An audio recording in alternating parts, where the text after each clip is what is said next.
চাওক আমি এবিএমছই নিৰ্বাচনী ৰাজনীতিকে গণতন্ত্ৰ বুলি নাভাবো কিন্তু আজিৰ তাৰিখত বৰ্তমানৰ চৰকাৰসমূহে বা ৰাজনৈতিক দলসমূহে সাধাৰণ ৰাইজৰ মনত এটা কথা সোমাই দিছে যে ভোট দিয়া মানে গণতন্ত্ৰ সেয়েহে আমি নিৰ্বাচনী ৰাজনীতিত অংশগ্ৰহণ কৰোঁ নে নকৰোঁ সেয়া এটা আমাৰ সংগ্ৰামৰ এটা অংশহে হ'ব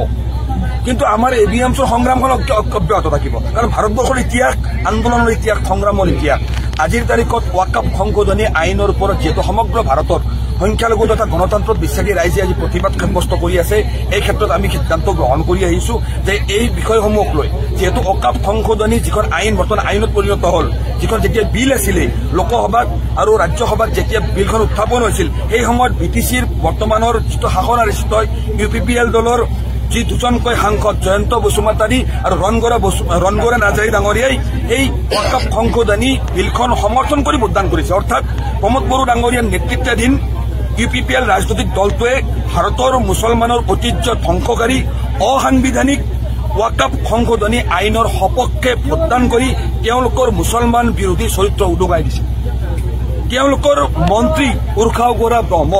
ফেচবুকত পোষ্ট দিছে যে নৰেন্দ্ৰ মোদীয়ে ৱাকফ বিল আইনলৈ পৰিণত কৰি ইতিহাস ৰচনা কৰিলে তাৰ মানে কি UPPL ৰাজনৈতিক দলটোৰ মুছলমান আৰু সংবিধান বিৰোধী চৰিত্ৰ বিটিচি তথা সমগ্ৰ অসমৰ ৰাইজে দেখিছে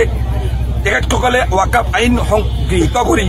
যে তেওঁলোকে ইতিহাস ৰচনাৰ কথা কৈছে তেওঁলোকৰ ইতিহাস এইবাৰ বিটিচি নিৰ্বাচনত এই বিটিচি অঞ্চলৰ গণতন্ত্ৰ বিচ্ছিকি ৰাইজে ওফৰাই পেলাবলৈ প্ৰস্তুত হৈছে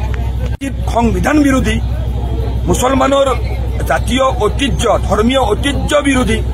ভূমিকা গ্ৰহণ কৰিব পৰা ৰাজনৈতিক দলৰ সৈতে সহাৱস্থান কৰাৰ কোনো প্ৰশ্ন কেতিয়াও উত্থাপন হ'ব নোৱাৰে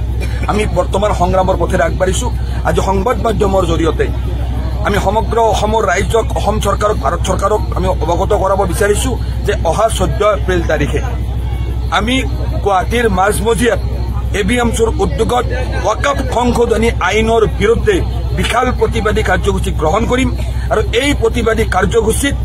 সমগ্ৰ বিটিচি অঞ্চলৰ পৰা হেজাৰ হেজাৰ এবিএমছ কৰ্মী গুৱাহাটীত গৈ উপস্থিত হৈ অসাংবিধানিক অবৈধ এই বেআইনী মুছলমানৰ ঐতিহ্য ধ্বংস কৰিব পৰা সংবিধানৰ অনুচ্ছেদ 14,